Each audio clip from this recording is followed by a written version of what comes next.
Zdravím vás, priatelia. Spravidla budete vytvárať dokumentárne filmy, nie hrané. No a ako sa to robí? Dám vám jeden základný tip.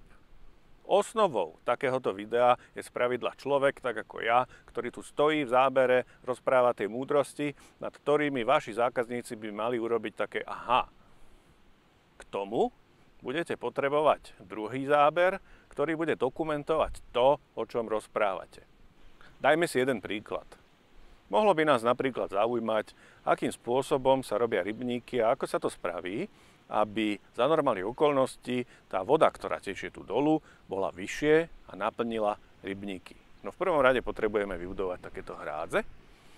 A ako vidíte, tu máme zdroj vody, to je miestny potok alebo riečka. No a medzi tými dvoma hrádzami sa vybudovala takáto prehrádzka, takéto stavidlo. Pozrieme si to bližšie a vysvetlíme si, ako to celé funguje. Na tomto mieste môžete vidieť stavidlo, alebo prehrádzka, ako sa to volá. Tu sa dvíha tá voda. Pozrime si to trošku zbližšia. Vidíte, že rozdiel hladín je pomerne veľký, je to niekoľko metrov.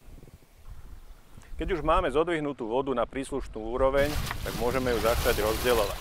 Pracovník rybárstva odstráni dosky z tzv. Pažeráka a táto voda začne pekne pretekať.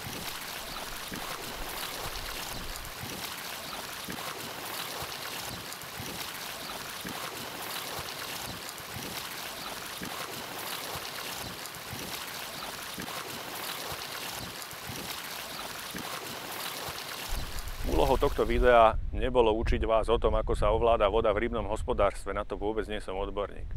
Ale chceli sme vás naučiť, že na to, aby ste urobili dokument, potrebujete v podstate dva druhy záberov.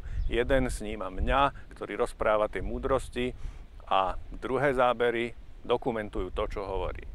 Takže je to pomerne jednoduchá vec, použite to a budete mať omnoho lepšie videá. Takže teším sa opäť na budúce, dovidenia.